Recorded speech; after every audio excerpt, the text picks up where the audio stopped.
And welcome back here to Live Now from Fox. I'm Andrew Kraft, and our continuing coverage previewing the big summit tomorrow in Anchorage, Alaska, between President Trump and Russian President Vladimir Putin. We do have a live picture. Take a look at this in Anchorage, Alaska right now. This is a pro-Ukraine demonstration there. Take a look at all of those Ukrainian flags in Anchorage, Alaska. We want to bring into the conversation right now a friend of the program, friend of Live Now, former U.S. Ambassador to NATO, Ambassador Kurt Volker. He joins me. Kurt, I know you've been following this extremely closely. I had to get you on for this. And I got to ask first off here, what are the expectations? Are they high? Are they low? Does the Trump administration even know? What are you expecting out of this summit tomorrow? Expectations should be extremely low. So let's just be clear about that. Vladimir Putin has rejected any effort by President Trump to get a ceasefire in Ukraine. He has deflected, he has diverted, he has come up with other issues, but he has rejected every request to do a ceasefire. And that is the prerequisite, really, to anything else that Trump or Putin want to do. We can't lift sanctions. We can't settle the Ukraine war. We can't have a long-term negotiation over territories as long as the fighting is still going on. So that's not going to happen at this time.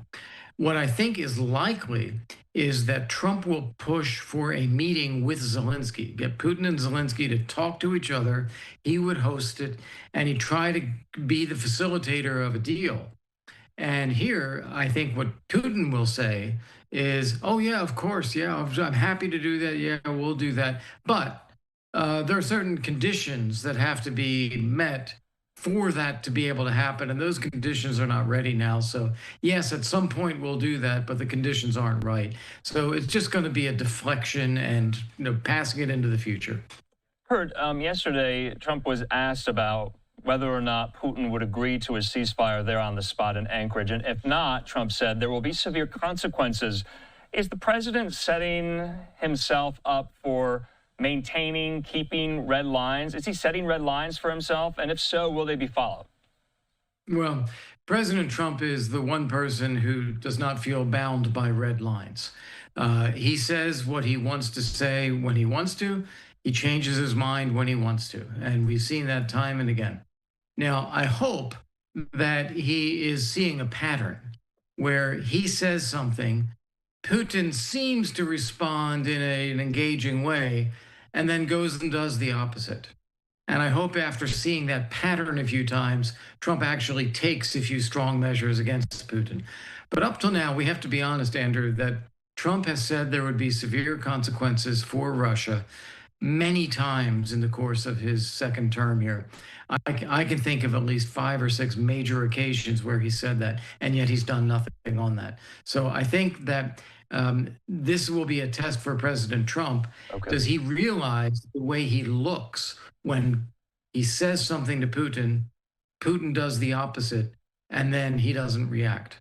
Yeah, I mean, today Trump did at least acknowledge that this is a much harder war to bring to a close. He was commenting on the fact that just in the last month, he's brokered, ceasefires, peace agreements between, several different warring nations. And he said Ukraine is among them the hardest to bring under control, to bring to an end. Remember, on the campaign trail, he said it would be easy. He said he could do it within 24 hours. I want to pose this post on X to you, Kurt, from Mike McFaul, the former U.S. ambassador to Russia. He said, the meeting in Alaska should only be about Ukraine. Trump cannot allow Putin to expand the agenda to talk about economic collaboration, Iran, or other agenda items. Will Trump keep it specifically on Ukraine, Kurt? Well, I don't think he will. And I have to disagree slightly with Mike there, because I think that there are issues that if the two leaders are getting together, they should talk about.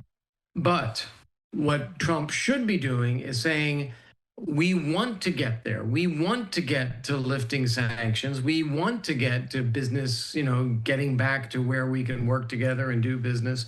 We want to be able to work with you on Iran. But until you stop the war in Ukraine, we're not going to be able to do that. So you have to stop it.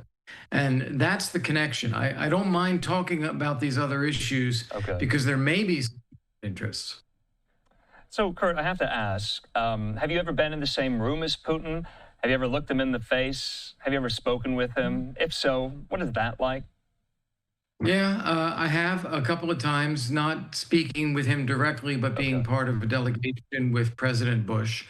And Putin is incredibly calculating. He sizes up the people that he's talking to. He tries to play them in a way that plays to their interests. He is gaming them all the time, 100% of the time.